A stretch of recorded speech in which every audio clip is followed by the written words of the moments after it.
Nah, kemudian selanjutnya kita akan mengenal tentang periode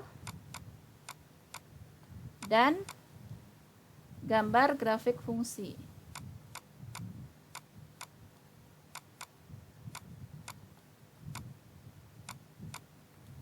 Nah, mungkin ada yang sudah mengenal di SMA tentang periode. Yang disebut sebagai periode itu apa? Definisi apa? Misalnya saya punya fungsi f(x). Kemudian f(x) ini disebut periodik ketika apa? f(x) periodik jika grafiknya berulang. Jika terdapat suatu bilangan positif P itu ya, sedemikian sehingga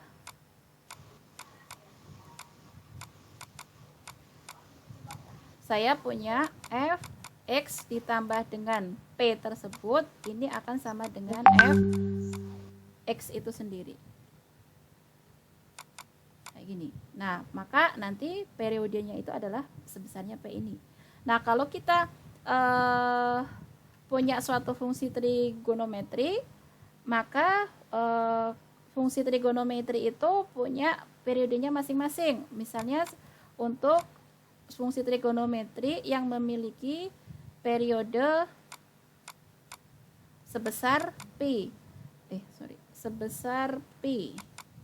Nah, ini adalah untuk tangen X, karena tangen X ditambah pi itu sama dengan tangen X itu sendiri.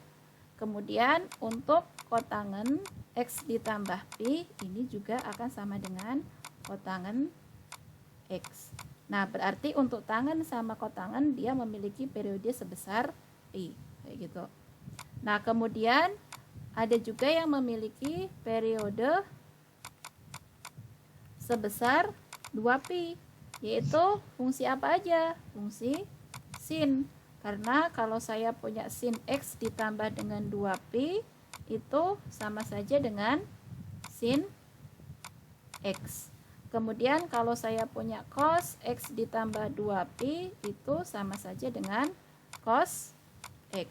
Kemudian sekan dikalikan dengan X ditambah 2pi ini juga akan sama saja dengan sekan X. Nah, kemudian untuk kosekan kosekan dari X ditambah dengan 2pi dia juga akan sama saja dengan kosekan X. Maka untuk fungsi trigonometri yang ini dia memiliki periode sebesar 2pi, kayak gitu.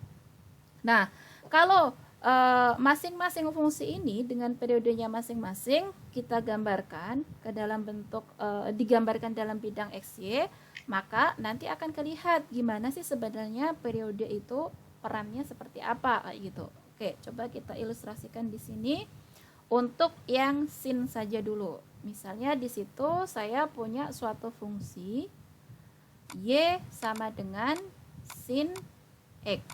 Nah, grafiknya gimana? Grafik fungsi ini. Grafik fungsi y sama dengan sin x.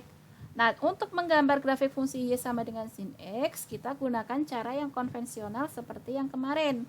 Caranya gimana? Ya, kita buat tabel. Nah, tabel di sini kalau kita perhatikan y sama dengan sin x, ini domainnya di mana? Domain dari fungsi y sama dengan sin x di mana? Semua bilangan real. Semua bilangan real kalau saya masukkan ke sini akan terdefinisi kan si fungsi ini. Nah, tapi kalau kita membuat list semua bilangan real di sini, ya nggak akan mungkin. Paling mudahnya ya kita ambil sudut-sudut istimewa tadi. Misalnya, saya ambil sudut istimewa di sini mulai dari min pi ya. Saya ambil dari mulai min pi. Di situ saya punya min pi. Kemudian kalau min pi tadi nilai sinnya berapa? 0. Kemudian saya ambil sudut istimewa yang selanjutnya, yaitu min 3pi per 4. Nilai sinnya berapa di situ? Min akar 2 per per 2. pi. Min akar 2 per 2 ya. Tadi min 3pi per 4 menghasilkan min akar 2 per 2. Selanjutnya, sudut istimewa yang selanjutnya, min pi per 2. Kan ini ya, min pi per 2 menghasilkan sin berapa? Min 1. Min 1. Kemudian lanjut lagi, sudut istimewa yang selanjutnya 0. Menghasilkan nilai sin berapa? 0. Sebelum 0 kita punya min pi per 4 ya. Min pi per 4 itu 45. Min pi per 4. Di sini kita punya sudut istimewa min pi per 4. Menghasilkan berapa tadi nilainya? Min akar 2. Min akar 2 per 2. 2. Kemudian 0. Selanjutnya langsung saja di sini berarti nanti pi per 4, kemudian pi per 2, selanjutnya pi gitu. Ya, Oke. pi per- Masing-masing ini berapa nih?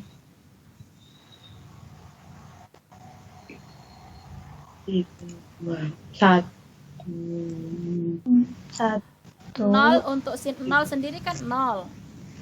0. Iya, 0. Kemudian pi per 4 akar 2 per 2. Akar Pi per 2. 2 1 Satu. untuk pi 0. 0. Dan ini masih banyak lagi kalau kita lanjutkan ya, cukup panjang ya sudut istimewa. Oke, kita ambil aja yang di sini. Nah, kemudian dari titik ini kita bawa ke koordinat kartesius. Ini sumbu X, ke sana sumbu Y. Kemudian tadi kita sudah mengambil X-nya masing-masing ini. Kita gambarkan di sini. Ini saya punya 0. Kemudian saya punya min pi. Misalnya min pi di sini. Min pi di sini. Kemudian saya juga punya min pi per 2. Min pi per 2 berarti ada di tengah-tengahnya gitu ya. Ini min pi per 2. Kemudian saya punya min 3pi per 2. Ya, kira-kira ada di sinilah ya. Min 3pi per 2. Kemudian saya juga punya min pi per 4. Kemudian yang bagian positif kita punya 0, punya pi per 4, kemudian punya pi per 2, kemudian langsung saja saya tembak di sini pi per pi saja kayak gitu ya. Nah, kemudian tadi kita punya di sini kalau dia nilainya min pi menghasilkan berapa di situ? 0. Berarti titiknya ada di sini. Kemudian kalau min 3 pi per 2 menghasilkan berapa tadi? Min akar 2 per 2 ya, kira-kira di bawah sini gitu ya. Kemudian kalau min pi per 2 menghasilkan berapa? Min 1. Min 1 misalnya ada di sini.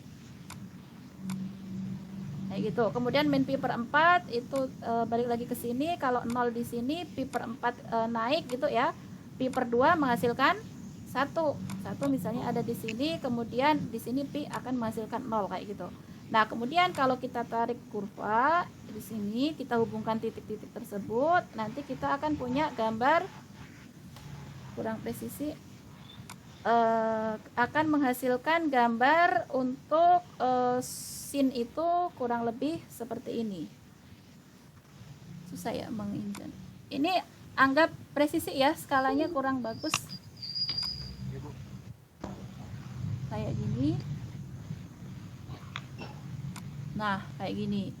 Nah, kemudian kalau kita lanjutkan yang ke arah sana, setelahnya pi, kita punya apa tadi? 3pi per 2. 3pi per 2 dia kemana? Min 1. Min 1 berarti turun lagi ke sini kan ya? Berarti dia balik lagi ke sini. Nah, sekarang coba perhatikan. Satu periode itu adalah dia membentuk satu pola. Polanya kan di sini nih. Ini awalnya di sini, kemudian ke sini, ke sini. Nah, mulai dari sini dia membentuk pola yang seperti yang tadi dari sini. Ini ke sini. Nanti dia akan berulang dan seterusnya kayak gitu kan ya. Nah, berarti satu periode itu ada di sini nih. Ini jarak antara pi yang ada di sini dengan yang ada di sini. Nah, jarak ini berapa?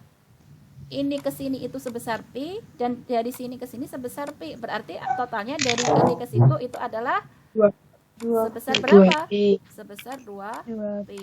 Ini telah yang disebut sebagai periode. Berarti satu pola ini itu sebesar 2P periodenya. Kayak gitu ya. Ya. Oke. Untuk tangan, kemudian kotangan, cara menggambarnya ya sama.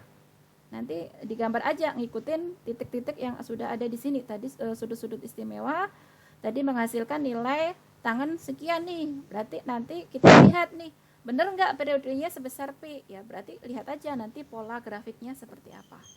Kayak gitu ya. Nanti silahkan dicoba sendiri sisanya. Oke.